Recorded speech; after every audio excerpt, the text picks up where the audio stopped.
unacceptable. That's what the city calls the recent communication failures involving MetroSafe. Now MetroSafe is looking to improve its ways. Bennett Haeberle uncovers what the city is doing now to improve its agency in this special assignment report. Tornado sirens went off in mid-April as Louisville and surrounding areas were hit with high winds, thunderstorms, and tornadoes. It was seen by emergency officials as a success. But on February 28th, there was silence as a tornado warning was issued for Jefferson County. 3 weeks later, on March 21st, more confusion. 911 operator, Bourne, where's your emergency?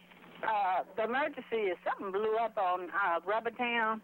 I'm on Bell's Lane, and it's a big old, I heard a big old boom, and then it's a whole lot of black smoke. I just heard a loud explosion, and I see smoke miles high. You just heard a colossal explosion. Start getting people here. An explosion at Carbide Industries plant killed 2 people and injured 2 others. Residents complained of heavy black smoke in the area near Rubbertown. Some of them asked dispatchers whether they needed to evacuate or stay indoors. The answers were unclear. Okay, are we supposed to evacuate or no? We can't advise at this time. Okay, so how will we be notified? As soon as we know something. I mean, will they come to the house or will it be on the news? Ma'am, we just got the call. I understand. I'm saying, though, if we do get notified, will they come to the house and tell us, or will it be on the news? I don't know. Incidents like February the 28th, incidents real or perceived about March the 21st, withdraw funds from your trust account, and you have to build that back up. The communication breakdowns were widely seen as failures by both Louisville residents and city leaders. We need new leadership. If he hasn't done anything by now from several years ago, he's got to go. Some even called for Emergency Management Director Doug Hamilton to be fired. Do you feel, though, that you're personally responsible for anything that happened that day?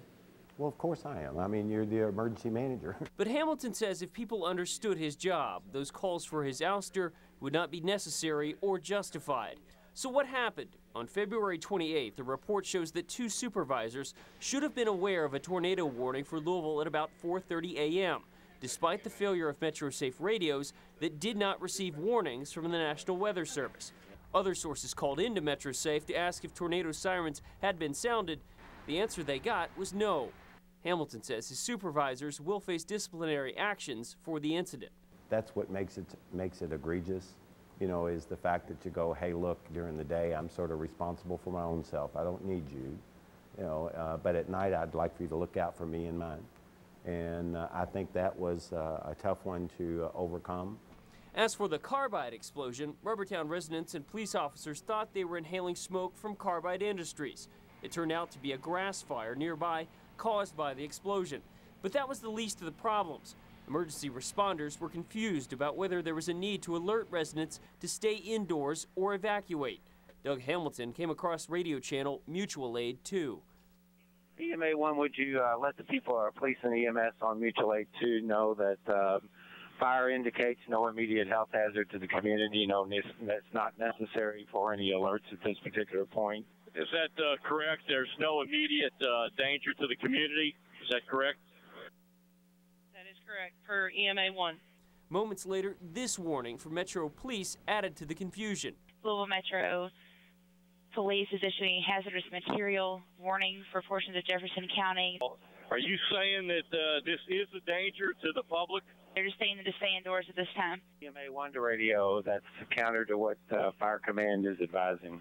The confusion and mixed signals, Hamilton says, could have been avoided if officers EMS and fire had better use of their radios. The scenario tipped off what was widely seen as a communication failure, a breakdown that the city admits should have been avoided. Well, the communication breakdown certainly didn't help matters. The community, they saw and smelled smoke, and they didn't know what that was. And, that's very upsetting, and I understand that. Carbide plant manager John Gant says his company takes responsibility for not sounding the warning system to alert Rubbertown residents until 2 hours after the incident. It could be up to a year before his plant is fully able to operate. It's not known right now what caused the explosion. Carbide has called for an independent investigation. The radio could have been put to better use on March the 21st than it was.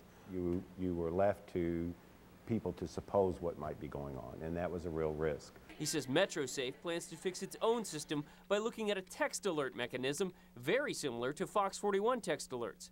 He hopes to have that system in place by July 1st. In our business, mistakes are inevitable, but they're not acceptable, not at all. And we're never going to say that's an okay mistake. There is something to be learned from every incident.